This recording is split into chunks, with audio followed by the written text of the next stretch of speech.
Pernah nggak sih kamu ngerasa kalau Garo itu bukan sekedar villain di One Punch Man? Dia bukan sekedar musuh yang kuat, tapi cerminan sisi gelap manusia yang ingin diakui, yang ingin melawan sistem tidak adil. Garo adalah karakter kompleks, brutal, tapi juga tragis.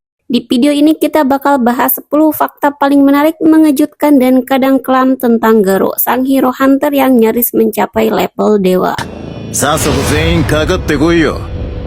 Yang pertama, Garo itu cerminan anti Saitama secara sempurna. Kalau Saitama adalah simbol kekuatan tanpa tujuan, maka Garo justru kebalikannya. Tujuan tanpa batas kekuatan.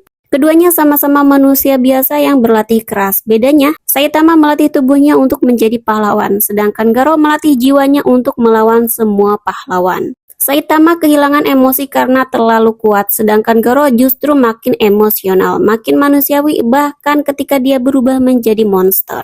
Keduanya merupakan dua sisi mata uang yang sama. Dan itulah kenapa pertarungan mereka di akhir arc Monster Association terasa bukan sekedar duel, tapi pertarungan ideologi antara kekuatan tanpa makna dan makna tanpa kekuatan.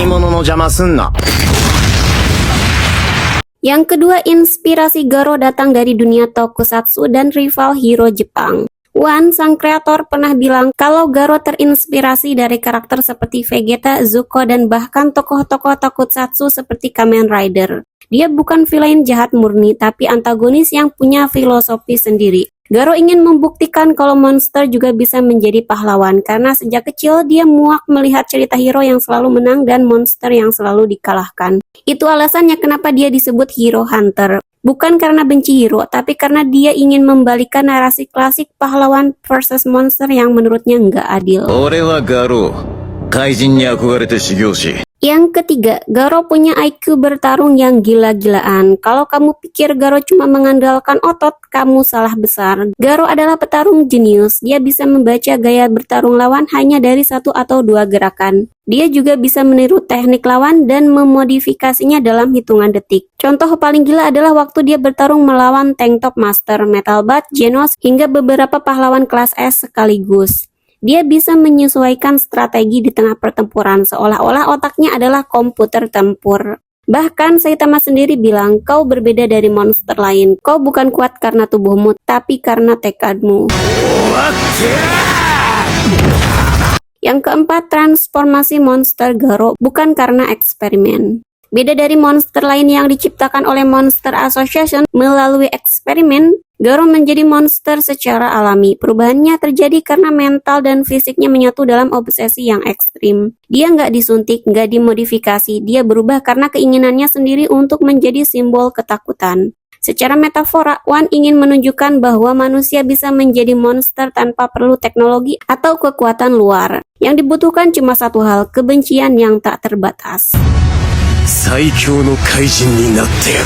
Yang kelima, Garo hampir menyamai kekuatan dewa. Di arc terakhir manga, Garo sempat menerima energi dewa, kekuatan yang ditawarkan entitas misterius bernama God. Kekuatan ini memberinya kemampuan untuk meniru teknik apapun yang dia lihat, bahkan sampai level kosmik. Garo berhasil meniru gaya bertarung dan kekuatan Saitama, hingga mampu membuat pahlawan botak itu keluar dari bumi dan bertarung di bulan Jupiter. Coba bayangin, dari manusia biasa, Garo berubah jadi makhluk yang bisa mengacaukan realitas. Sayangnya, kekuatan itu juga yang menghancurkannya. Semakin besar kekuatan yang dia punya, semakin jauh dia dari dirinya sendiri. Yang keenam, Garo adalah eksperimen karakter manusia yang gagal menjadi pahlawan. Wan pernah bilang dalam wawancara bahwa Garo adalah versi gagal dari Saitama. Jika Saitama bisa menertawakan sistem hero dan tetap menjaga idealismenya, maka Garo justru terhanyut dalam kebencian dan kesepian. Dia ingin mengubah dunia tapi nggak tahu caranya selain lewat kekerasan. Dengan kata lain, Garo bukan monster karena kekuatannya, tapi karena caranya melampiaskan rasa sakit. Itulah yang bikin banyak fans justru bersimpati padanya. Garo bukan jahat, dia cuma manusia yang tersesat.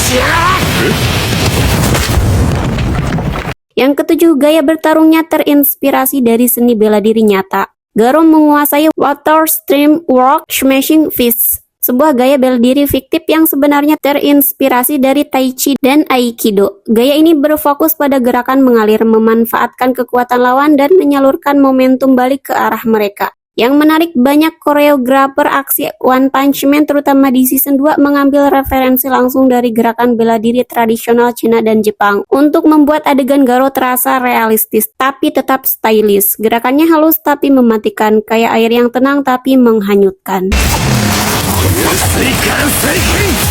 Yang kedelapan, Garo adalah simbol dosa dan penebusan dalam cerita One. Dalam dunia One Punch Man yang absurd, Garo adalah karakter paling manusia. Dia berdosa, membunuh, menyakiti banyak orang, tapi di ujung cerita dia juga menyesal. Bahkan sebelum pertarungan terakhir, Garo sempat ingin berhenti, tapi dia sudah terlalu jauh. Dan yang menarik, Saitama nggak membunuhnya, Saitama mengampuninya. Dalam momen itu, One secara simbolik menunjukkan bahwa kekuatan sejati bukan untuk menghancurkan, tapi untuk mengampuni dan memahami. Itu sebabnya Garo adalah salah satu karakter dengan redemption arc paling menyentuh di dunia anime modern. Yang kesembilan, Garo bisa jadi lebih kuat dari Saitama. Secara teori ya. Kedengarannya gila, tapi ini bukan teori kosong. Dalam salah satu chapter manga OPM, Garo berhasil meniru gaya bertarung Saitama, bahkan membuat kemampuan teleportasi waktu saat bertarung di luar bumi. Artinya, kalau saja Garo bisa mengendalikan kekuatan God dengan sempurna, bukan gak mungkin dia bisa menyaingi bahkan menyalip Saitama. One sendiri menyebut Garo sebagai puncak evolusi manusia. Jadi ya, walau Saitama masih yang terkuat, Garo adalah satu-satunya manusia yang nyaris berhasil menembus batas absolut itu. Saitama Sensei. Yang ke-10, Garo sebenarnya ingin dunia yang damai. Ironis banget ya, seorang pria yang dikenal sebagai monster dan pembantai pahlawan ternyata cuma ingin dunia di mana anak-anak gak perlu takut lagi. Sejak kecil, Garo benci ketidakadilan dalam cerita hero. Dia kasihan sama monster yang selalu dijadikan musuh, dan ketika dewasa dia ingin mengubah dunia itu dengan caranya sendiri. Sayangnya, niat baiknya tersesat di jalan yang salah. Tapi di akhir, saat Saitama menghentikannya tanpa membunuh, Garo akhirnya sadar bahwa menjadi kuat bukan berarti menjadi benar. Garo adalah karakter yang menunjukkan sisi paling manusiawi dari One Punch Man. Bukan tentang siapa yang paling kuat, tapi tentang siapa yang paling memahami arti kekuatan itu sendiri. Jadi menurut kamu, apakah Garo pantas disebut sebagai monster, atau justru dia adalah pahlawan yang gagal dimengerti dunia? Tulis pendapatmu di kolom komentar ya, dan jangan lupa like serta subscribe. Sampai jumpa lagi di video selanjutnya, bye-bye.